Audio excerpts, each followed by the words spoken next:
Kita buka dulu. Bismillah. Assalamualaikum warahmatullahi wabarakatuh.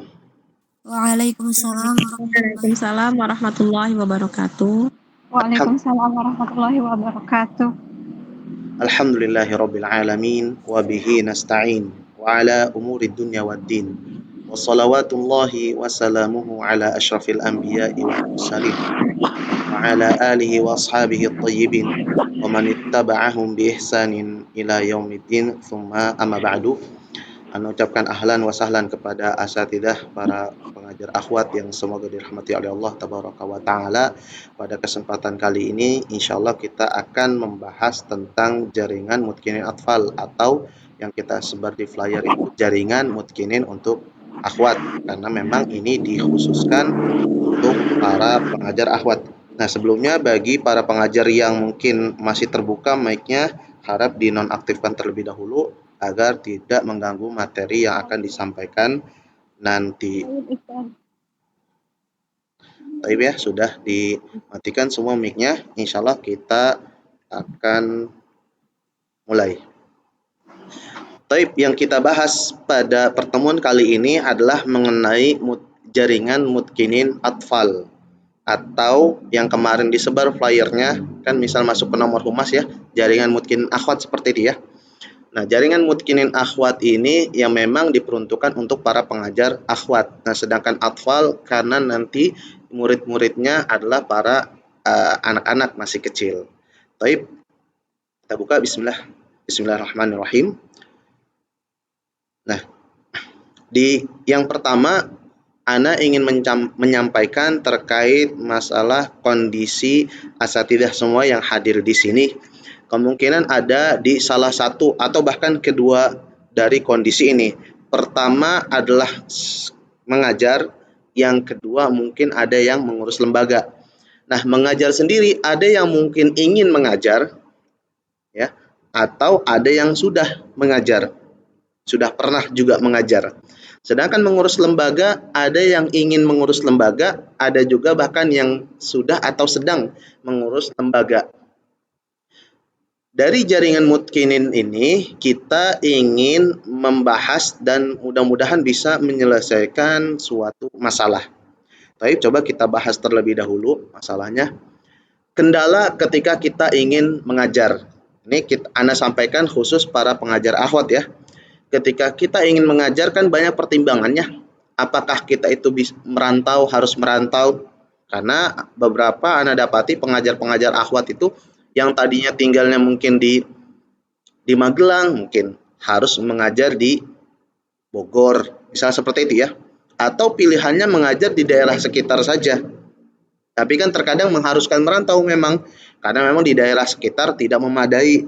Mungkin di antara pengajar ada yang sudah hafizah seperti itu, tapi di daerah lingkungan masih orang-orang awam atau bahkan di daerahnya kebanyakan non-muslim sehingga tidak memungkinkan untuk mengajar di sana, akhirnya merantau. Nah, ini kendala ketika ingin mengajar banyak pertimbangannya.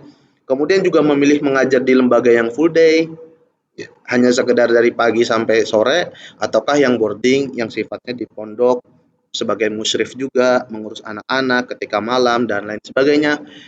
Kemudian berikutnya mengajar tahsin atau tahfidz gitu kan. Tahsin juga seperti apa? Apakah kemampuan saya ini sudah memadai atau belum?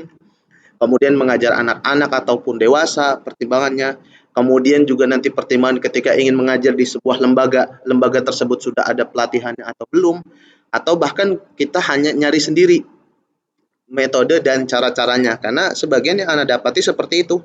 Sebagai pengajar kita diberikan improvisasi yang seluas-luasnya, sehingga yang ada terkadang kita juga ya memang fleksibel mungkin ya sesuai keinginan kita, tapi jadinya bingung. Ini sebetulnya lembaga ini arahnya kemana?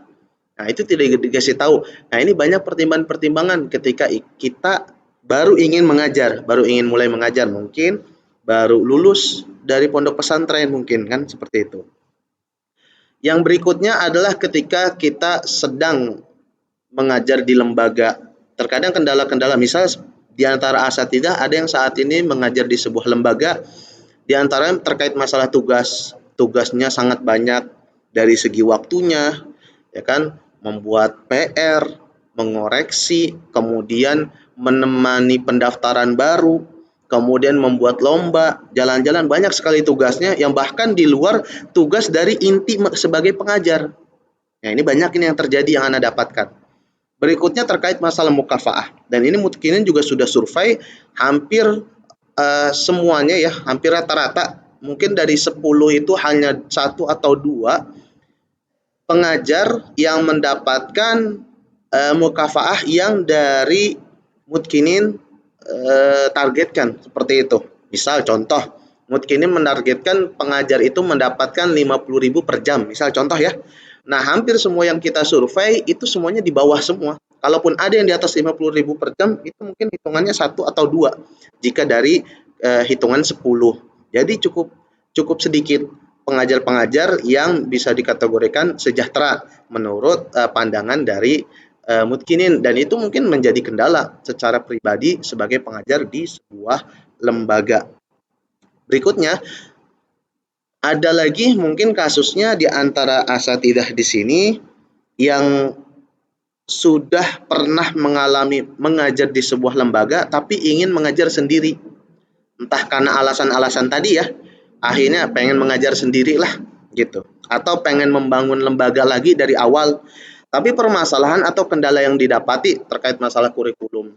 Bagaimana programnya, bagaimana targetnya, bagaimana evaluasinya, dan lain sebagainya. Begitu juga terkait dengan operasional. Bagaimana nanti pendaftaran, kuota halakoh berapa, mau 10, 12, atau 20, atau cuma 5. Kemudian komunikasi mulai KBM, kemudian ketika peserta keluar, dan lain sebagainya. Berikut juga terkait masalah administrasi. Ada biaya pendidikan kah ataukah gratis? Bagaimana nanti penagihan, bagaimana konsekuensi, dan lain sebagainya. Karena sebagian asatidzah yang baru memulai banyak sekali kendala di masalah tersebut.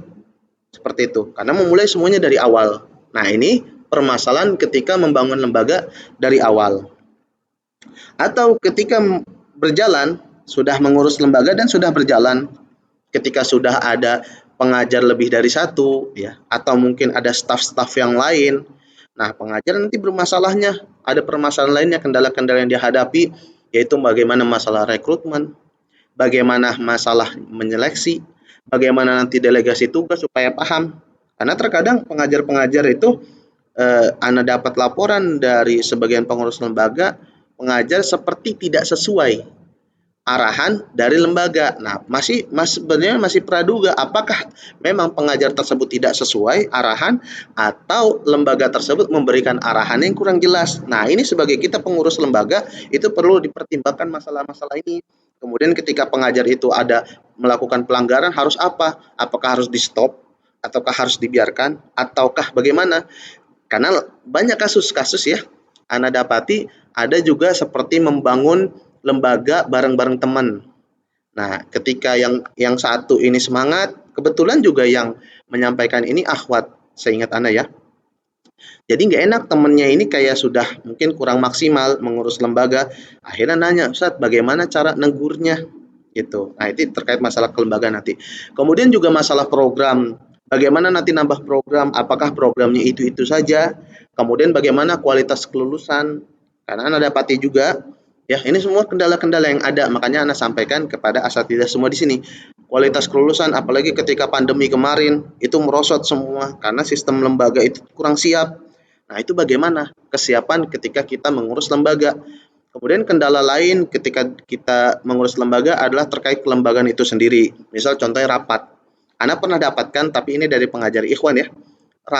Beliau rapat dengan pengajar-pengajar yang lain, maksudnya beliau sebagai pengajar. Hanya saja ini menyampaikan, bisa kita jadikan sebagai studi kasus. Beliau mengatakan rapat di lembaganya itu dari pagi sampai sore atau sekitar kurang lebih 8 jam. Tetapi permasalahannya tidak didapati titik terang apa yang harus dilakukan. Nah, ini adalah tugas pemimpin atau pengurus lembaga. Itu harus perlu dipertimbangkan karena ketika mengurus lembaga itu bakal ada banyak masalah.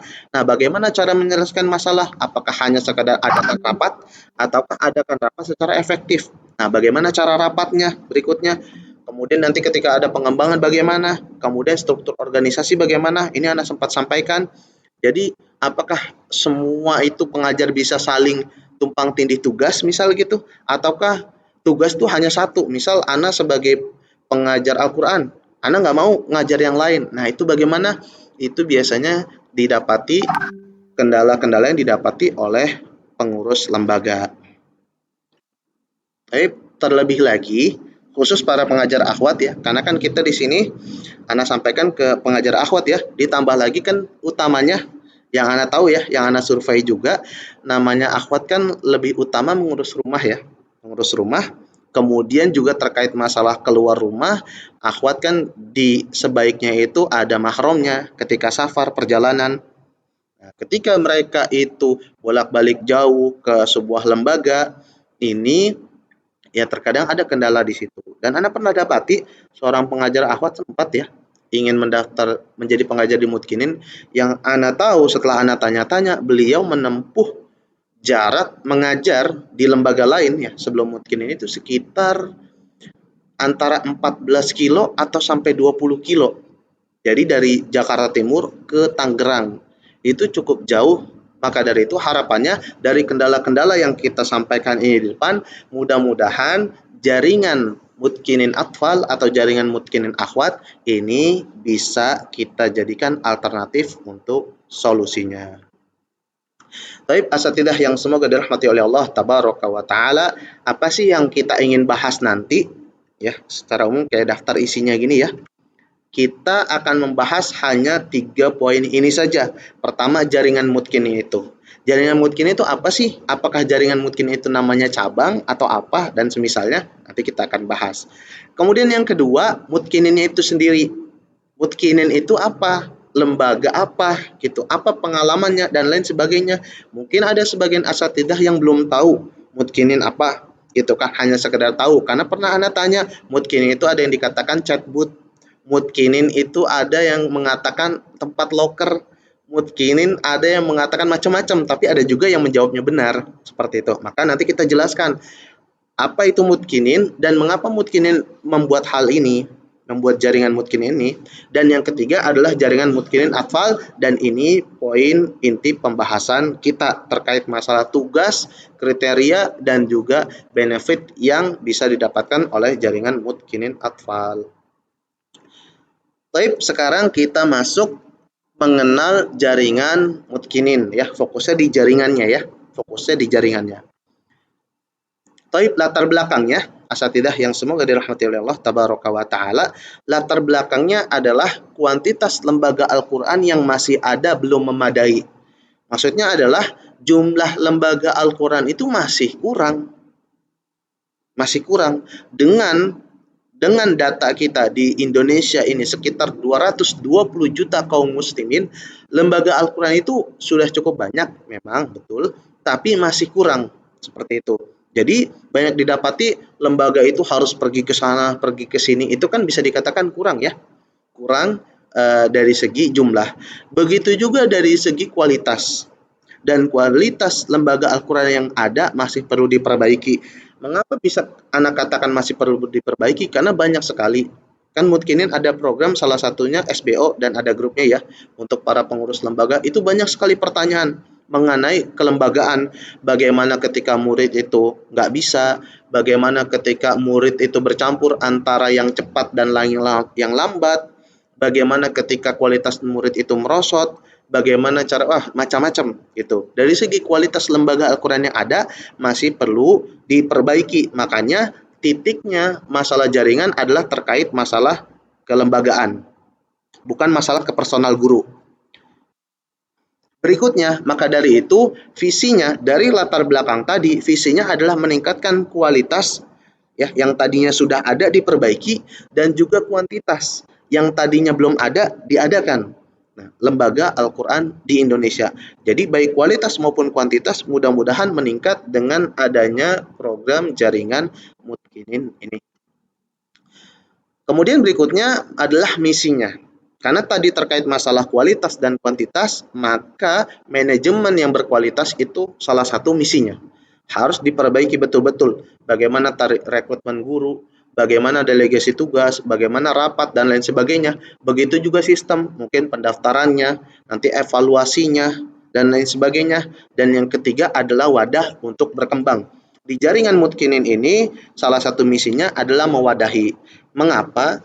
Karena karena pengalaman Ana dengan adanya program SBO ya sudah kita jelaskan ya, kurang lebih 3 jam materi, 3 jam materi, ada pengajar yang meminta, "Ustadz, tolong dong kita dibimbing gitu untuk melakukan poin-poin tersebut sampai kita tuh bisa." Nah, di sini Mutkinin itu mungkin bisa Anda sampaikan ya, Mutkinin itu bukan lembaga konsultan seperti itu, sehingga bisa menemani lembaga-lembaga yang lain itu sampai bisa, itu bukan. Tapi kita hanya sekedar sharing apa yang kita lalui. Berbeda dengan jaringan ini akan kita jadikan wadah untuk sama-sama berkembang bagi para pengajar yang bisa atau yang ingin masuk menjadi jaringan Mutkinin. Jadi betul-betul kita wadahin, kita support semuanya. Nah, ini salah satu misinya agar tercapai kualitas dan kuantitas lembaga pendidikan Al-Quran itu meningkat. Berikutnya, terkait masalah jaringan Mutkinin itu sendiri ada 2 jenis. Jaringan Mutkinin sendiri ada 2 jenis. Yang pertama yang umum, yang kedua yang atfal. Yang umum ini yaitu mengelola dan mengembangkan halaqah offline untuk semua program Mutkinin dan untuk semua usia. Adapun yang mengelola jaringan umum ini adalah para pengajar ikhwan. Karena kenapa? Terkait masalah contoh komunikasi dengan DKM, kemudian juga komunikasi dengan warga setempat, kemudian dan lain-lain. Maka dari itu untuk jaringan umum ini pengelolanya adalah pengajar akhwat, karena untuk semua program dan untuk semua usia. Nah, sedangkan jaringan Mutkinin Atfal ini lebih fokus mengelola dan mengembangkan halaqah offline. Fokus programnya adalah baca tulis. Ya, baca juga ini ya, seperti tahsin dan semisalnya untuk anak usia 3 sampai 6 tahun. Nanti akan ada pertanyaan, kenapa enggak 7 tahun Ustaz gitu, 8 tahun, itu nanti ada kita jawab di FAQ ya, atau di pertanyaan. Saya akan lanjutkan terlebih dahulu. Nah, dari sini asatidah yang semoga dirahmati oleh Allah tabaraka wa taala, Ana ingin menyampaikan lagi, membahas lagi, jaringan itu bukan sekedar mengajar. Karena kan ada ya beberapa pengajar akhwat yang Ana tanya juga, survei di grup, ada yang masih menyamakan antara jaringan dan pengajar, ada ya, hampir 50-50%. Nah, Ana sampaikan lagi, jaringan itu bukan hanya pengajar, tapi jaringan lebih ke pengelola.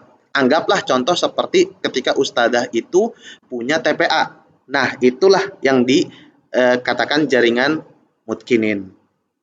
Taib, Ana lanjut ya. Jadi bukan sekadar mengajar. Kalau mengajar kan misal di sebuah lembaga, asatidah yang mengajar, ketemu murid, ketemu ngerjakan bikin soal, kemudian juga menilai. Nah, itu kurang lebih tugasnya pengajar. Tapi pengelola ketika murid masuk bagaimana? Nanti ketika lulus ujian bagaimana? Nanti menyediakan tempatnya bagaimana dan semisalnya, itu pengelola. Dan yang kita bahas ini adalah terkait masalah pengelola jaringan Mutkinin, bukan pengajar Mutkinin. Tapi kita sekarang masuk pembahasan mengenal Mutkinin. Tadi Anda sampaikan ya, mungkin ada asatidah yang belum mengenal Mutkinin, mengapa Mutkinin membuat program jaringan Mutkinin, siapa Mutkinin, dan apa yang pernah dilakukan Mutkinin. Tapi kita bahas satu persatu. Mutkinin sendiri, kita latar belakangnya adalah kuantitas pengajar Al-Quran. Kalau tadi jaringan itu lebihnya ke lembaga, kalau ini pengajar. Pengajar Al-Quran yang ada masih belum memadai, dan kualitas pengajar Al-Quran yang ada masih perlu diperbaiki. Ini data-datanya kita sampaikan. Terkait masalah kuantitas kan kita tahu ya, ini ada data-datanya beberapa dari situs-situs. Ironis 54% Muslim Indonesia tidak bisa baca Al-Quran. Atau di yang lainnya survei 65% Muslim Indonesia tidak bisa baca Al-Quran. Mengapa Anda sampaikan ini terkait masalah kuantitas? Karena jumlah pengajar Al-Quran masih sangat sedikit, sehingga belum memadai seperti itu. Jika pengajar Al-Quran cukup banyak, insya Allah ini akan semakin berkurang. Kemudian berikutnya, terkait masalah kualitas. Kualitas yang kita sudah sampel, kita udah survei dari sekitar 1.500 pengajar Al-Quran yang Mutkinin ketahui, yang tersebar di berbagai lembaga, 20%-nya saja yang memenuhi sesuai standar Mutkinin, standar atasnya Mutkinin. Sedangkan 80%-nya belum memenuhi standar atas Mutkinin.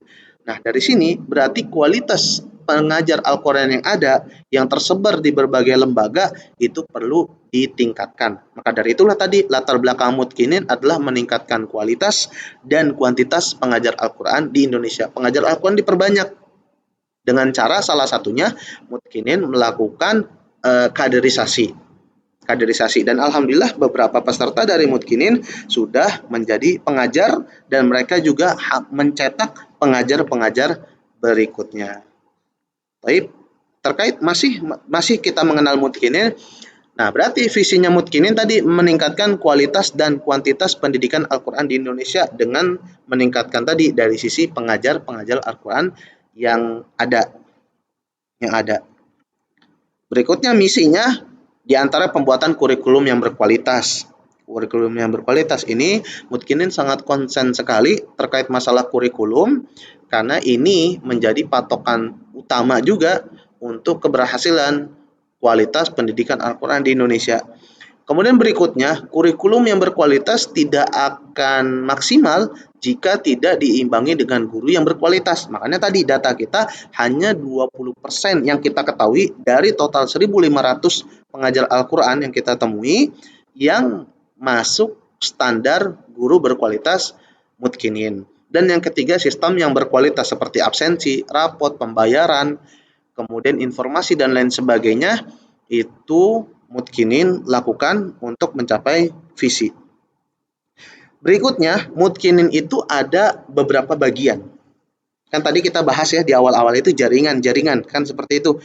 Jaringan itu dari mananya sih? Kan rata-rata namanya lembaga pendidikan itu kan antara ya lembaga itu sendiri, kemudian antara guru dan murid, seperti itu ya. Guru dan murid. Tapi di Mutkinin itu ada 4 bagian. Pertama, selain peserta, Mutkinin ada 4 bagian. Bagian pertama itu pengajar, bagian kedua itu jaringan. Nah, ini Anda beri tanda, itu yang kita akan bahas. Kemudian yang ketiga itu mitra, yang keempat koneksi. Pengajar adalah seorang pengajar Al-Quran yang ingin mengajar di Mutkinin. Ya, mungkin contohnya waktu itu asatidzah mengetik angka 2 ya di nomor humas Mutkinin, daftar pengajar. Nah, itu daftaran pengajar ketika seorang pengajar Al-Quran ingin mengajar di Mutkinin. Berikutnya adalah jaringan, ketika seorang pengajar Al-Quran yang ingin mengembangkan halaqah offline Mutkinin. Dan ini sifatnya jaringan adalah pengelola, bukan hanya sekedar pengajar. Yang ketiga mitra, yaitu sebuah lembaga yang ingin dibantu oleh Mutkinin di bidang Al-Quran. Mitra contohnya adalah lembaga lain bekerja sama dengan Mutkinin dari sisi kurikulum, dari sisi guru, dari sisi absen dan lain sebagainya, termasuk evaluasi. Nah, ini sudah Mutkinin pernah lakukan. Dan yang keempat adalah koneksi. Ketika lembaga lain, ya, sebuah lembaga Al-Quran yang ingin saling support dengan Mutkinin, yaitu ketika lembaga lain itu juga punya kualitas yang baik, karena tentu ya, Mutkinin itu bukan yang terbaik. Masing-masing insya Allah punya titik cara masing-masing yang terbaik ya. Misal Mutkinin pakai cara A, kemudian lembaga lain pakai cara B. Nah, daripada kita sifatnya itu kompetisi, lah lebih baik kita kolaborasi. Misal, contohnya Mutkinin ada di Jakarta, nah, kemudian ada peserta yang ingin belajar di Gresik, misal begitu. Kita nggak ada offline-nya di sana. Ya, maka kita koneksikan dengan lembaga. Misal contohnya kita kasih lembaga B, silakan Pak di lembaga B. Karena Mutkinin tahu kualitas lembaga tersebut dan lembaga tersebut tahu kualitas Mutkinin. Nah, itulah 4 bagian Mutkinin. Balik lagi, mengapa ada jaringan Mutkinin? Secara umum yang kita ketahui namanya lembaga itu kan fokus peserta ya, peserta dan guru. Informasi untuk pendaftaran peserta dan juga informasi rekrutmen guru. Tapi mengapa Mutkinin mengadakan jaringan? Yaitu supaya guru-guru itu bisa mengelola sebuah lembaga. Perjalanan dan pengalaman Mutkinin ini ingin kita sampaikan. Yang pertama, jumlah peserta Mutkinin itu sudah ratusan. Jadi Mutkinin bukan baru mengurus 10 atau 15. Karena kita pernah survei, ada lembaga yang baru mengelola 4 murid, ada yang baru mengelola 10 murid. Nah, tentu lembaga-lembaga tersebut itu kemungkinan besar masih baru berjalan dan tidak mungkin atau sangat sangat kurang mungkin ya ketika dia menyuruh orang lain membuat lembaga, karena dari segi pengalamannya pun belum banyak. Nah, alhamdulillah Mutkinin sudah pernah menampung lah sekitar 700 lebih peserta selama ini, mungkin bahkan lebih ya, cuman kurang lebih 700 peserta. Baik, kita lanjut lagi. Mutkinin juga sudah melakukan yang namanya biaya pendidikan, baik itu berbayar ataupun subsidi, bahkan gratis. Itu Mutkinin sudah pernah lakukan. Mungkin asatidah yang baru mau mengurus lembaga masih memilih, ini program saya ini berbayar atau gratis ya. Mutkinin alhamdulillah sudah melakukannya. Kemudian juga berikutnya, mungkin ada asatidah yang masih memikirkan ketika saya punya lembaga nanti online atau offline ya. Dan alhamdulillah Mutkinin sudah melakukannya, kedua-duanya, baik online maupun offline.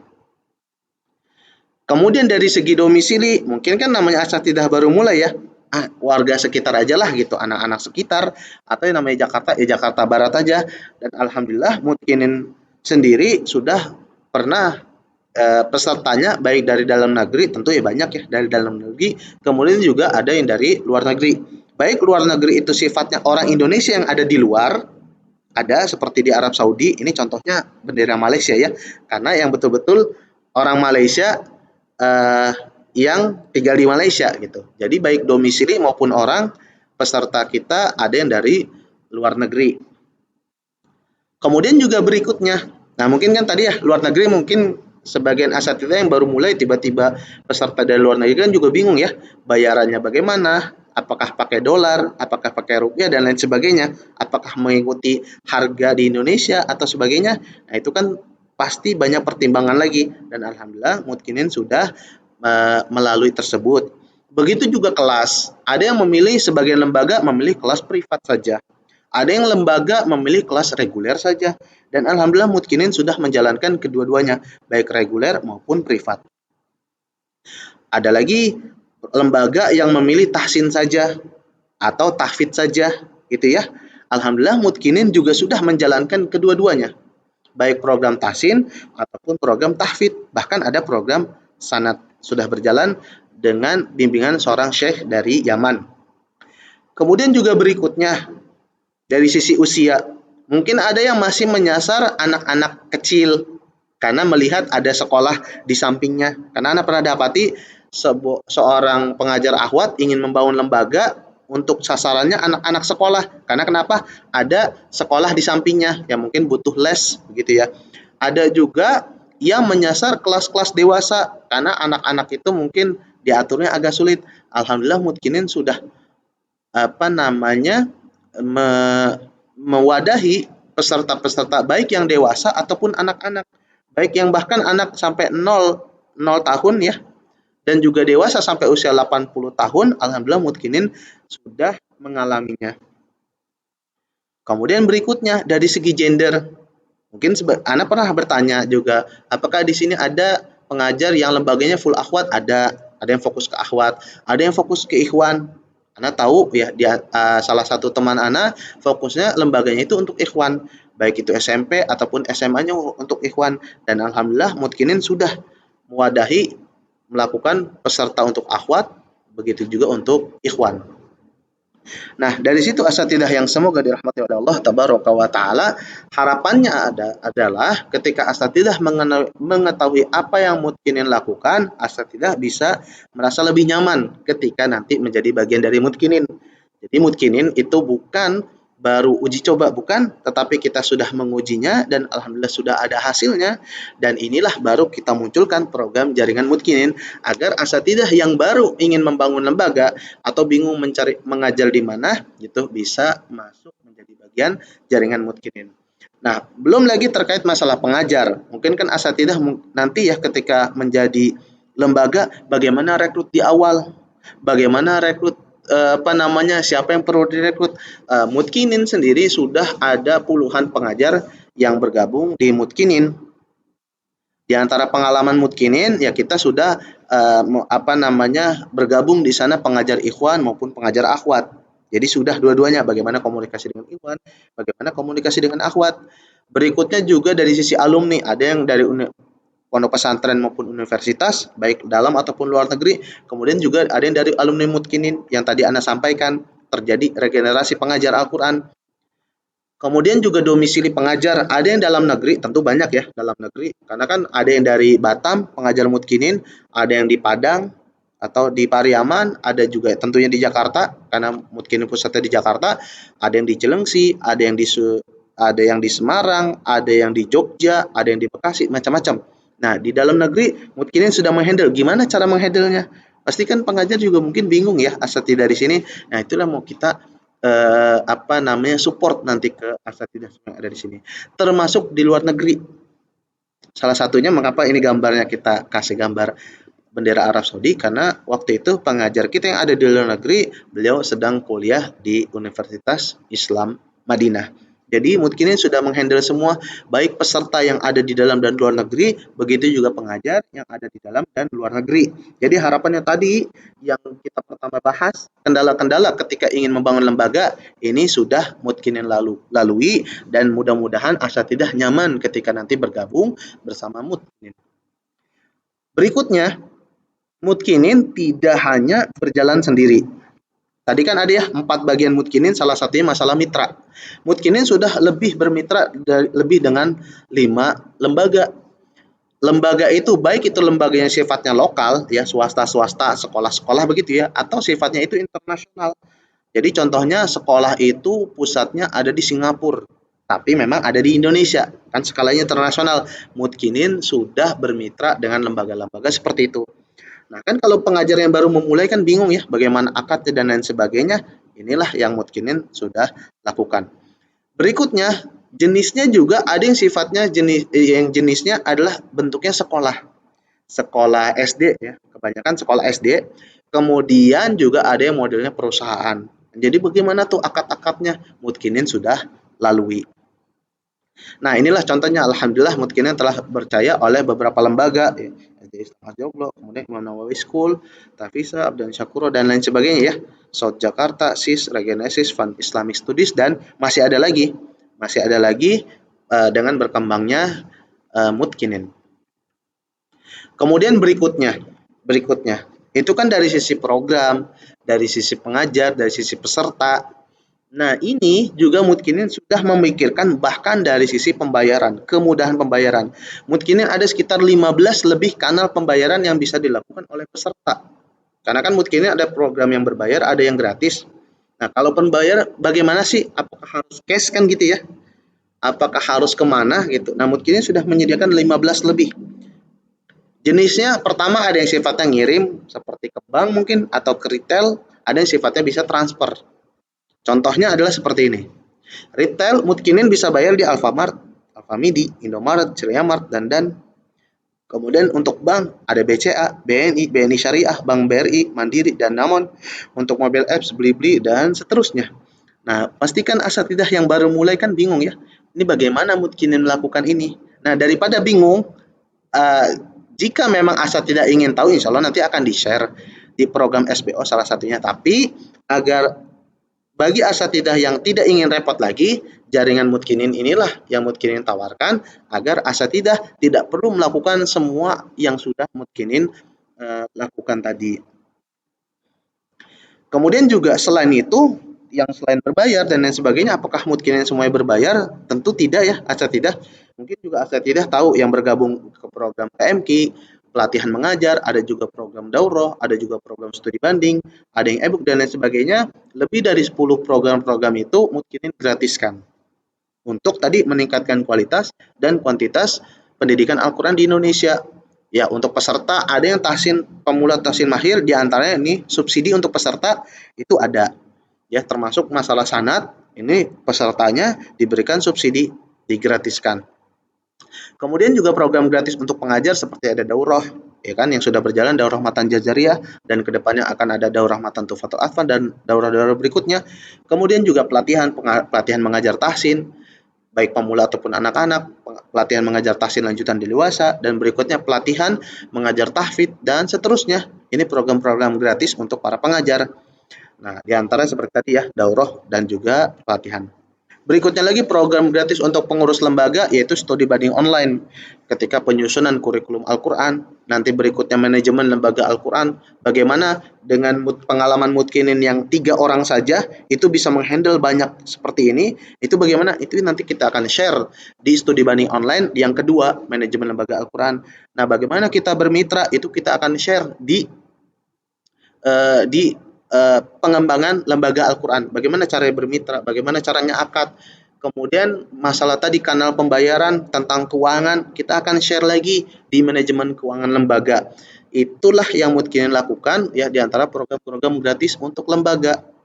Nah, program untuk umum ya, secara umum poster, mungkin tidak ada yang sudah dapat ya, poster makhraj, poster sifat, poster hijaiyah, kemudian juga e-book, ada e-book Al-Itqan Mahir, kemudian yang baru-baru ini e-book Al-Itqan Pemula kita share, kemudian juga Murattal dan lain sebagainya, banyak program-program gratis. Dan juga selainnya Mutkinin sudah membuat aplikasi, ya baru satu aplikasi memang, ya namanya aplikasi Mutkinin di Play Store. Mungkin tidak ada yang sudah mendownload, ada juga yang belum, bisa sambil mengecek mungkin ya, ada yang megang 2 HP, bisa dicek di Play Store, Mutkinin sudah membuat aplikasi. Nah, itulah asatidzah yang semoga dirahmati oleh Allah tabaraka wa taala. Itulah beberapa yang Mutkinin lakukan dan perjalanan Mutkinin, sehingga di sini bisa dikatakan Mutkinin ingin membantu asatidzah untuk tidak perlu repot lagi untuk membuat lembaga. Seperti itu ya. Nah, baik. Sekarang kita masuk ke pembahasan intinya. Mengenal jaringan Mutkinin Atfal. Mengenal jaringan Mutkinin Atfal.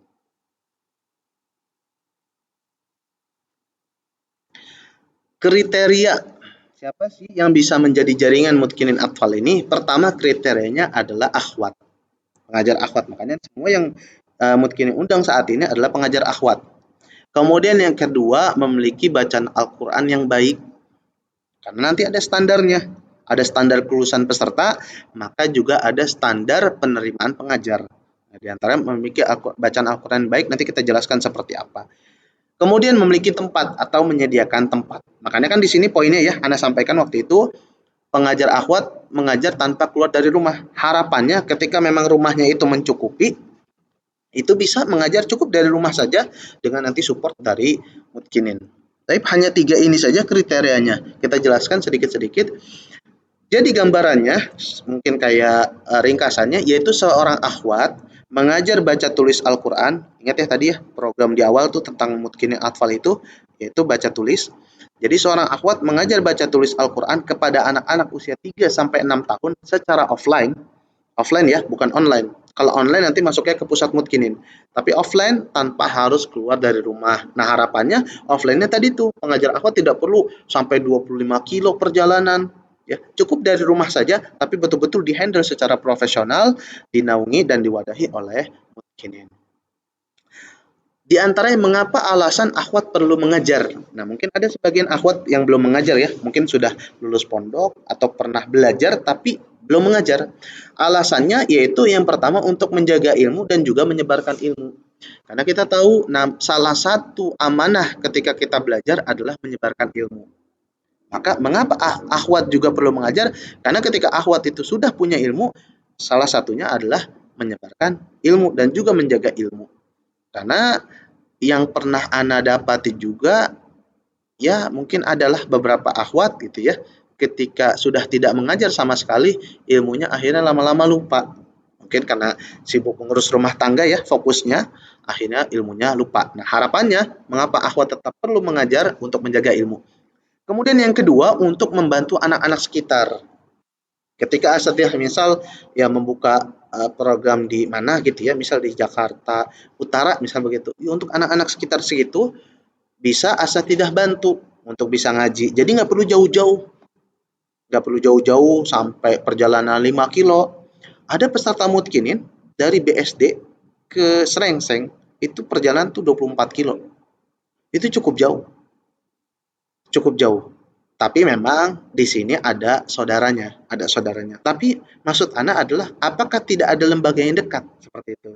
Nah, dengan adanya pengajar akhwat, paling tidak untuk anak-anak kecil ya, anak-anak kecil itu bisa dibantu oleh pengajar akhwat di sekitarnya. Dan yang ketiga, secara umum pengajar akhwat itu lebih cocok daripada ikhwan untuk mengajar anak kecil. Secara umum ya, walaupun balik lagi mungkin ada kasus-kasus atau beberapa kejadian yang di luar hal itu. Tapi berikutnya standar bacaan. Tadi kan kita sampaikan standar bacaan. Standar bacaannya seperti apa sih? Simple ya, karena ini kita modelnya kayak calistung, cuman ini nggak ada hitungnya ya, karena Al-Quran cuman calisku gitu, baca tulis Quran. Nah, standar pengajarnya itu ringan.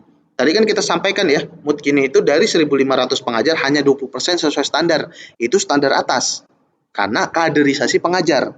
Tapi untuk program jaringan ini kita cukup pakai standar bawah. Atau mungkin kalau Asa tidak tahu bukunya, buku Alitkon, yang 20% yang Ana maksud itu standar mengajar mutkinin Alitkon Mahir. Alitkon Mahir yang bukunya biru.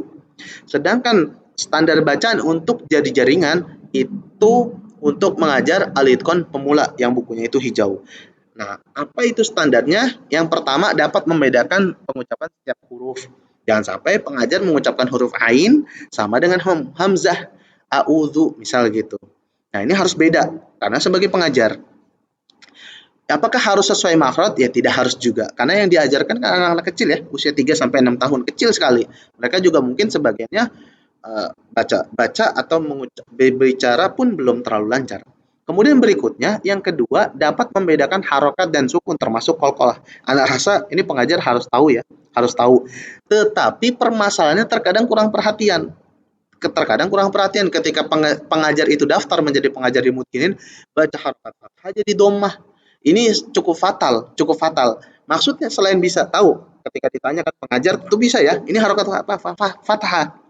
Tapi yang diinginkan adalah jangan salah ketika mengucapkan seperti itu. Termasuk qalqalahnya.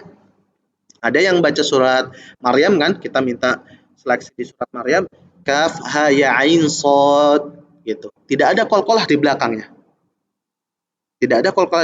Nah, ini standar bacaan yang paling minimal di Mutkinin untuk menjadi jaringan Mutkinin atfal atau jaringan Mutkinin akhwat. Dan yang ketiga, dapat membedakan mana bacaan yang ditahan dan mana yang tidak.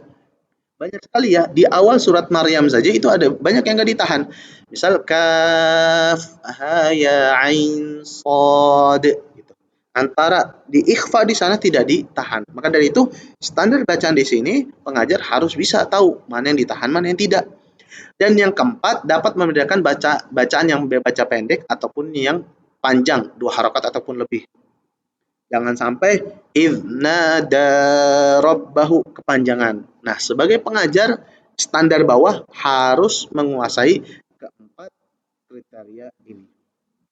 Berikutnya dari segi tulisan.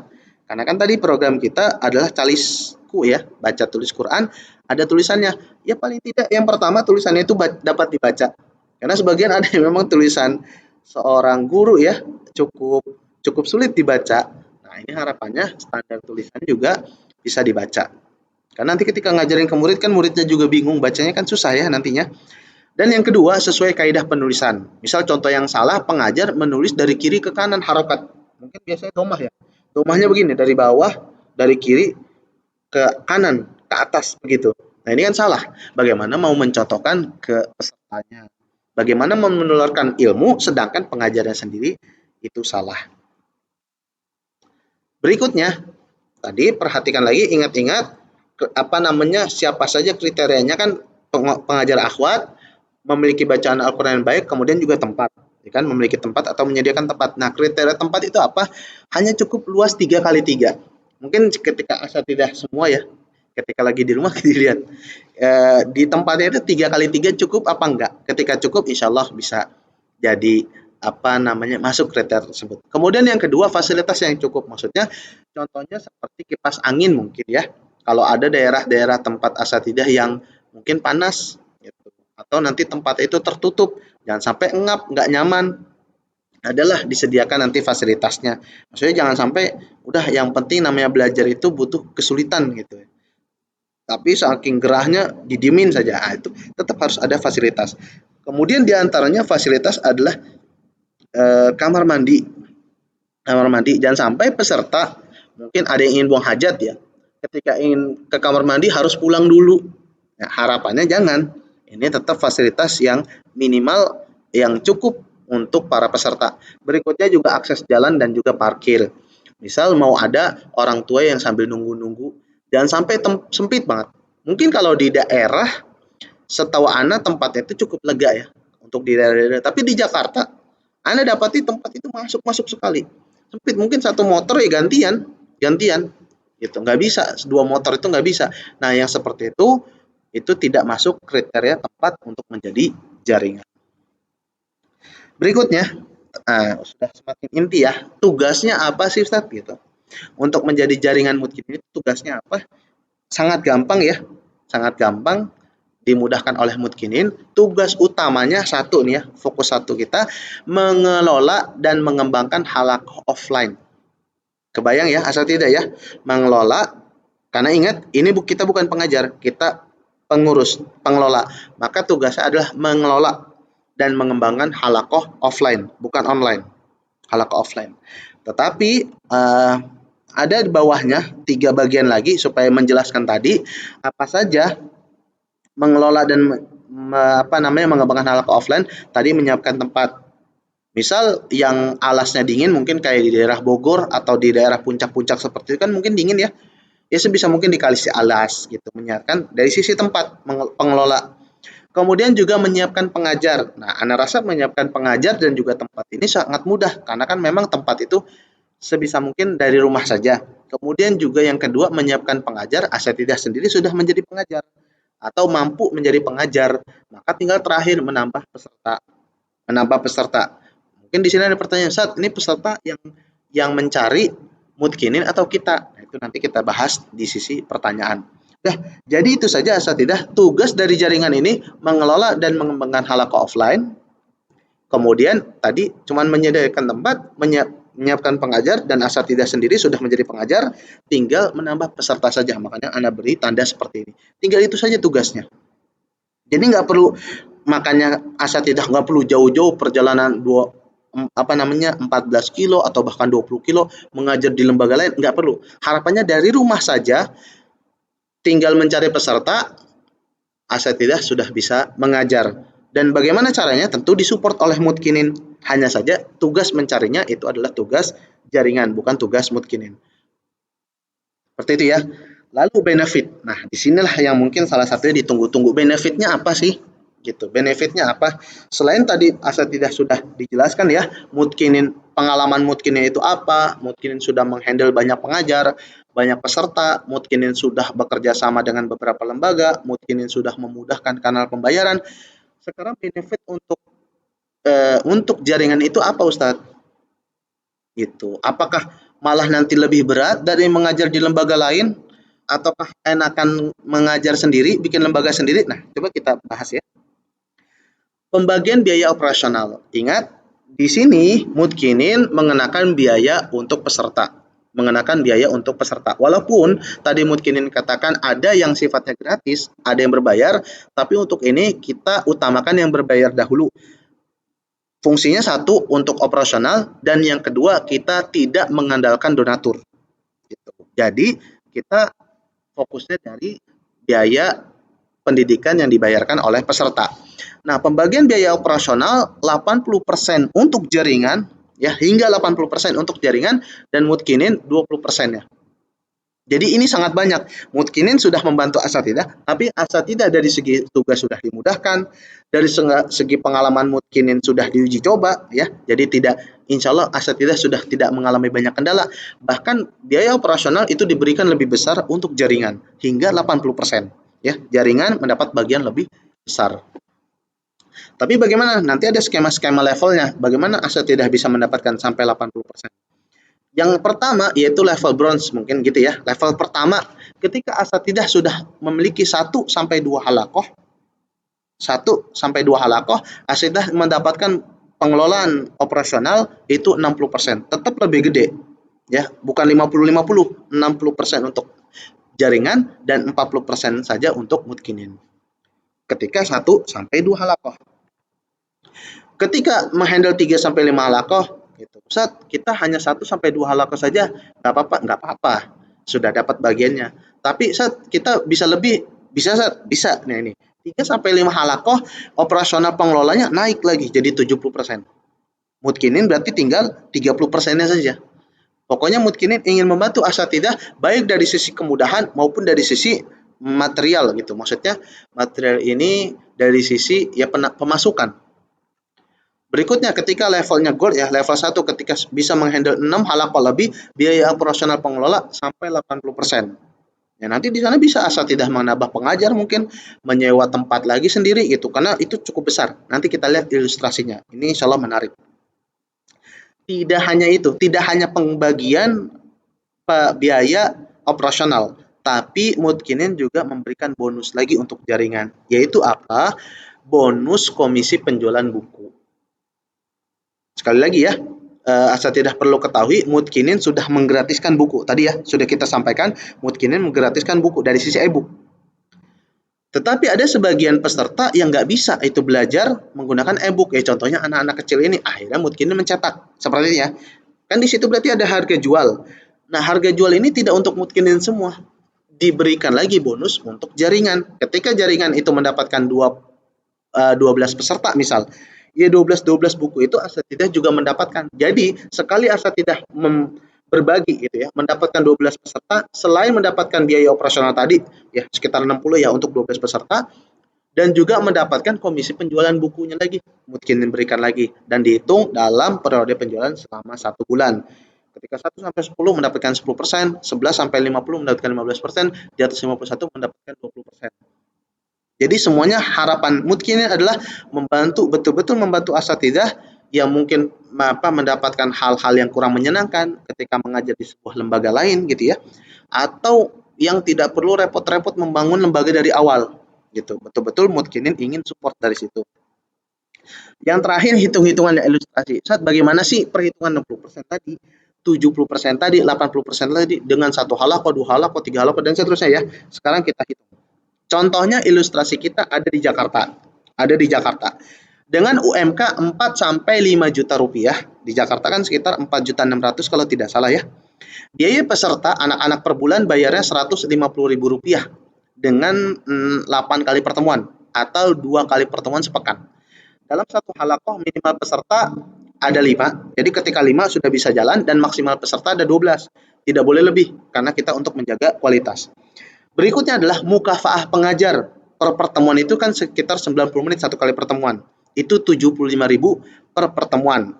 Ingat, ini di luar komisi operasional jaringan. Tadi kan kita sudah bahas ya, level bronze, level 1, level 3, level 2, level 1. Tapi itu di luar dari gaji pengajar. Makanya kita ilustrasi ini nih, supaya ada gambarannya. Contoh, ketika ada 2 halakoh. Ingat ya, di sini ya, di pojok kanan atas itu level bronze yang mendapatkan persentase 60% ya. Kita contoh, pemasukan operasional dari 24 peserta dikali Rp150.000 per peserta. Ingat ya tadi ya?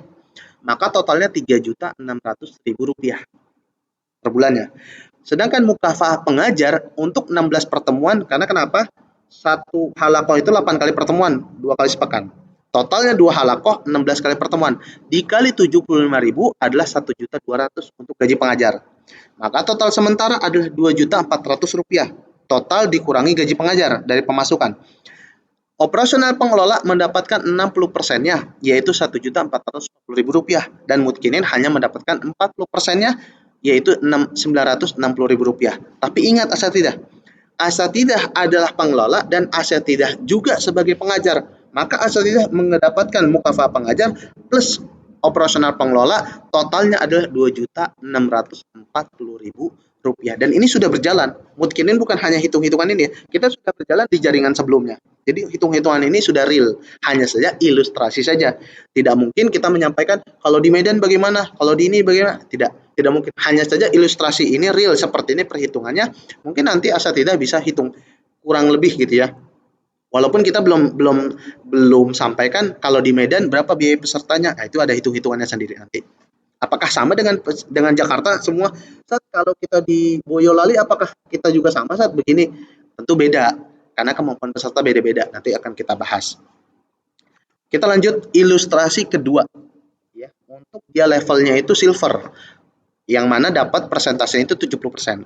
Dengan ilustrasi 5 halakoh misal, pemasukan operasional dari 60 peserta dikali 150.000 per pertemuan, totalnya 9 juta rupiah. Mukafah pengajar dengan jumlah 40 pertemuan dikali 75.000 rupiah per pertemuan adalah 3 juta rupiah. Maka total sementara adalah 6 juta rupiah. Operasional pengelola adalah 70% karena dia sudah masuk level silver. Maka yang didapati adalah 4.200.000 rupiah. Sedangkan operasional mungkin hanya 30% mendapatkan 1.800.000 rupiah. Dan balik lagi ingat, asatidah yang jaringan itu kan diminta sebagai pengelola dan pengajar ya untuk saat ini ya. Maka bisa mendapatkan dengan 5 halakoh untuk di Jakarta contohnya ya, mendapatkan 7.200.000 rupiah. Anda rasa ini sudah jauh ya di atas UMR, dan asatidah udah tidak perlu lagi ngajar jauh-jauh, cukup dari rumah ya. Dari situ juga rumah bisa alhamdulillah, dari situ juga rumah bisa mungkin direnovasi mungkin ya, diperbaiki dan lain sebagainya. Kita contoh lagi ketika ilustrasinya itu levelnya gold, contoh 9 halakoh di Jakarta. Pemasukan operasional dari 108 peserta. Ini hitung-hitungan real ya, supaya kita tahu persentasenya. 16.500.000 rupiah. Mukafah pengajar 72 jam pertemuan, 72 pertemuan dikali 75.000, totalnya 5.400.000 rupiah.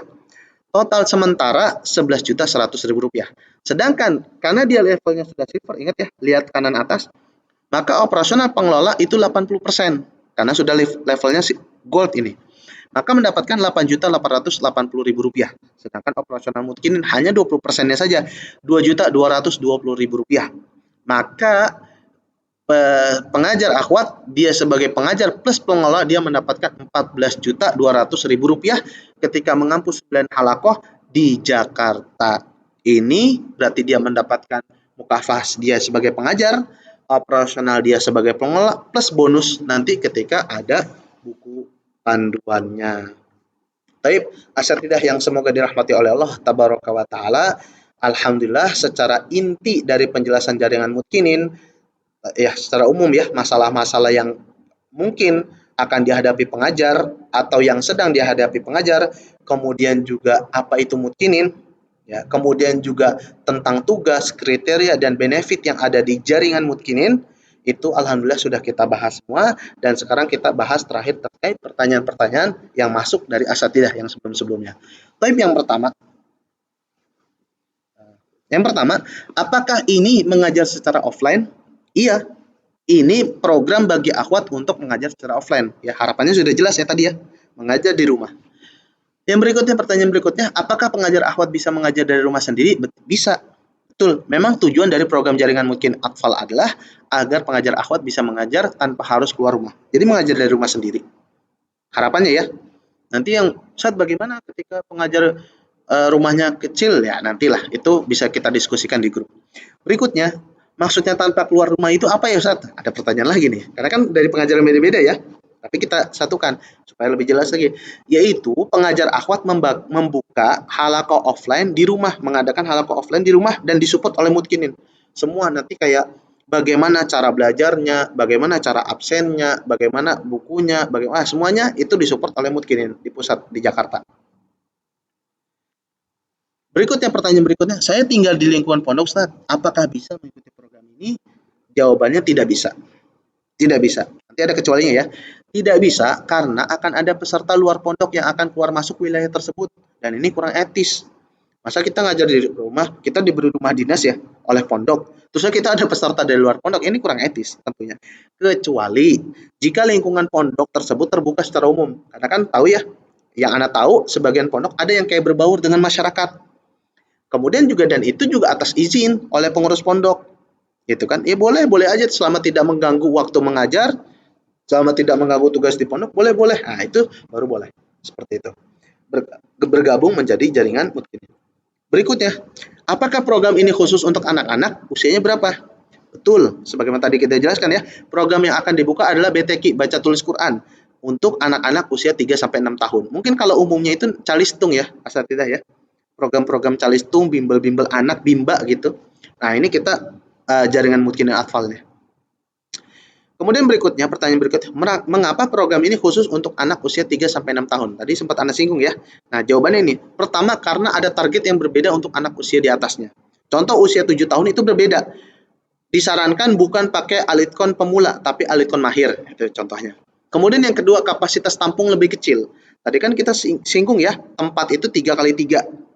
Nah, ketika anak-anaknya itu usia 3-6 tahun, tentu ruangan jadi luas ya kalau 3x3 dengan usia anak 3-6 tahun. Berbeda dengan anak-anak usianya 12 tahun. Udah pada gede-gede badannya. Tentu jadi sempit tempatnya.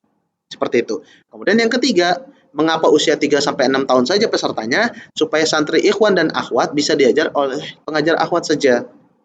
Karena secara umum, walaupun mungkin di sebagian pengajar itu masih mengajar, maksudnya pengajar akhwat masih mengajar anak-anak ikhwan dewasa, Mutkinin ingin memfasilitasinya untuk mengajar anak-anak saja, seperti itu. Yang berikutnya, apakah harus mengajar setiap hari? Ada pertanyaan begitu ya. Mungkin tadinya di lembaga itu kesannya kan setiap hari. Apakah ketika jadi jaringan, walaupun ini mengelola, full harus untuk Mutkinin? Enggak, gitu. Ada waktu-waktu yang bisa dipilih oleh masing-masing pengajar akhwat untuk mengajarnya. Jadi nggak harus. Misal asatidzah sibuk mengurus anak, tapi pengen jadi jaringan Mutkinin, apakah harus full gitu? Enggak, semuanya gitu. Mutkinin ingin memudahkan, bukan ingin mempersulit asatidzah. Berikutnya, kapan waktu mengajar Ustaz? Nah, kan tadi tidak semua nih, kapan waktu mengajarnya? Karena yang belajar adalah anak usia 3-6 tahun, maka jam mengajar yang direkomendasikan oleh Mutkinin adalah sore hari. Contohnya kan 2 kali sepekan ya, tadi Anda singgung tentang masalah gaji pengajar, 2 kali sepekan. Contohnya Senin Rabu jam 4 sampai jam setengah 6. Atau Selasa Kamis jam 4 sampai setengah 6. Atau Sabtu Ahad jam 4 sampai setengah 6. Tapi kalau sore saya mungkin suami datang gitu. Saya pengennya waktu pagi aja lah, ketika suami ngajar, saya juga ngajar. Boleh nggak Ustaz? Boleh. Nah, tetapi tuh, jika Ustazah ingin mengajar pagi atau siang hari, ini jadwal yang direkomendasikan oleh Mutkinin dengan hari seperti di atas. Sama ya, misal harinya Senin, Rabu, Selasa, Kamis, Sabtu, Ahad, tapi jamnya lihat di situ. Jam 7 sampai 8.30. Boleh di situ asatidzah mengajar di jam itu. Atau 8.30 sampai jam 10. Mungkin anak-anak yang sudah sekolah, suami sudah mengajar, ya kan asatidzah di rumah daripada nggak ada waktu gitu kan. Bisa ngajar di situ. Atau 10 sampai 11.30. Ketika anak-anak juga belum datang, belum pulang, suami juga belum pulang, nah ngisi waktu, boleh juga di situ. Atau siang harinya jam 13 sampai 14.30 gitu kan. Maksudnya kan tadi selain sore ya. Tapi kalau malam hari sebenarnya boleh-boleh saja, hanya saja tidak direkomendasikan mutlak. Karena ketika malam hari itu jamnya sekitar jam 8 sampai jam setengah 10 malam. Dan ini anak usia 3 sampai 6 tahun. Berikutnya, pertanyaan berikutnya. Ini cukup sering ditanyakan. Ustadz, apakah untuk terkait promosi dan calon murid nanti tetap kita yang mencari atau dari Mutkinin? Ingat ya, setiap pihak yang terkait dalam program ini memiliki tugas masing-masing. Mutkinin sendiri lebih fokus ke operasional, sedangkan promosi adalah tugas utama jaringan. Yang mencari peserta itu jaringan. Tetapi adapun terkait promosi, Mutkinin itu mensupport dari pembuatan flyer. Gitu. Itu satu. Kan tadi kan fokus Mutkinin kan operasional ya, bagian belakangnya, pendataan dan semisalnya. Kemudian sistem dan semisalnya. Tapi untuk bagian depan itu bagian Mutkinin ya hanya membantu dari sisi pembuatan flyer. Dan yang kedua, Mutkinin membantu secara umum. Maksudnya Mutkinin nih kita sudah ada jaringan di berbagai daerah gitu. Adapun per jaringannya itu tugasnya pengelola.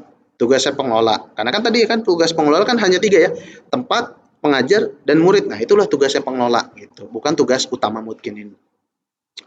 Berikutnya, apakah pengajar akhwat tersebut mendapatkan mukafah mengajar, operasional manajemen, operasional tempat? Betul. Pengajar akhwat mendapatkan semuanya sesuai haknya. Karena dia mengajar, mendapatkan mukafah pengajar. Karena dia operasional manajemen, karena dia pengelola, dia mendapatkan operasional manajemen.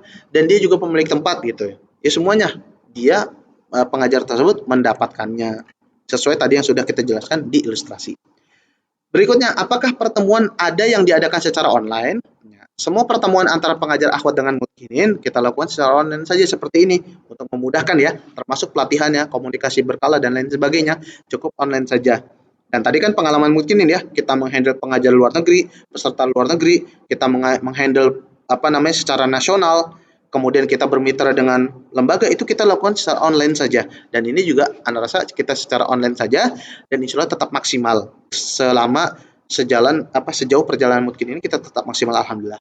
Nah, hanya saja pengajar akhwat mengadakan pertemuan offline hanya dengan murid atau wali murid dalam rangka KBM. Tadi ya, karena memang tugas jaringan adalah mengembangkan dan mengelola halaqah offline, maka pertemuan KBM atau pembelajaran itu dilakukan dengan offline, bukan dengan Zoom, bukan dengan Google Meet, bukan.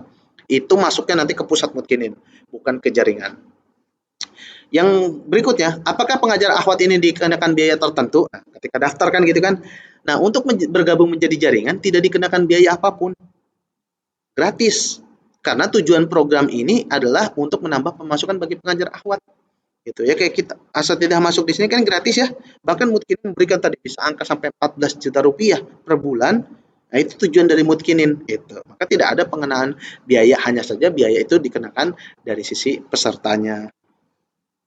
Apakah murid dikenakan biaya? Nah, tentu ya, karena untuk tadi biaya operasional seperti gaji pengajar, fasilitas tempat dan lain sebagainya, karena juga Mutkinin tidak ingin mengandalkan donatur. Untuk operasional ya, berbeda untuk pengembangan. Kemudian yang berikutnya, bagaimana cara melakukan pembayaran untuk murid?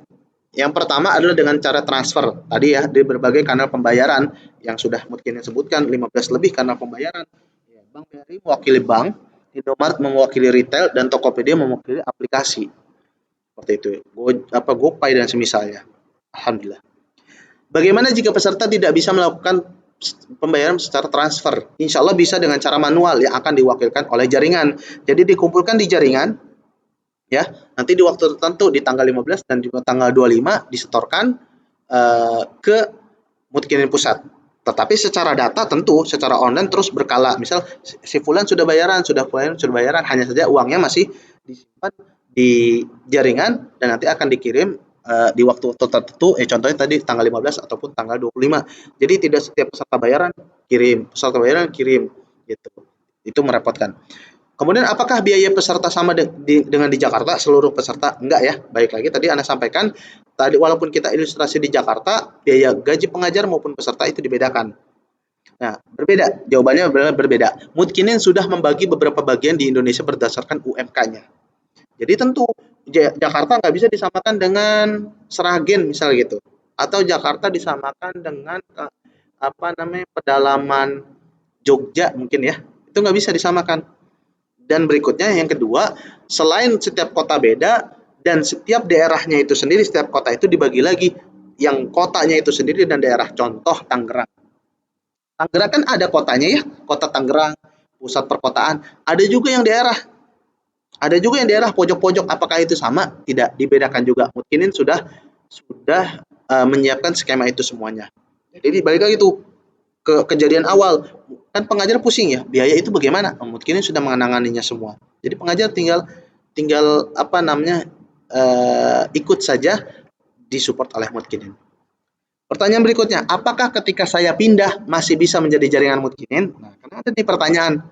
Ya, pertanyaan seperti ini, Ustaz, saya tadinya di kota A gitu, tapi qadarullah saya pindah. Nanti kalau jadi jaringan Mutkinin boleh nggak kayak gitu? Boleh, gitu. Boleh, pindah-pindah boleh, asal tidak pindah-pindah terus juga boleh, keluar negeri boleh, dan lain sebagainya. Kita sudah ada hitung-hitungannya semua. Bagaimana nanti pembayaran dengan dolar, itu udah hitung-hitungannya semua. Hanya saja selama di wilayah tersebut belum ada jaringan Mutkinin yang lain. Itu ya, poinnya supaya tidak rebut-rebutan. Gitu. Berikutnya, bagaimana konsep mengajarnya Ustaz? Gitu. Akan dijelaskan ketika asatidzah telah bergabung dan diterima menjadi jaringan Mutkinin. Nah, konsepnya itu detail, jadi tidak bisa di sini.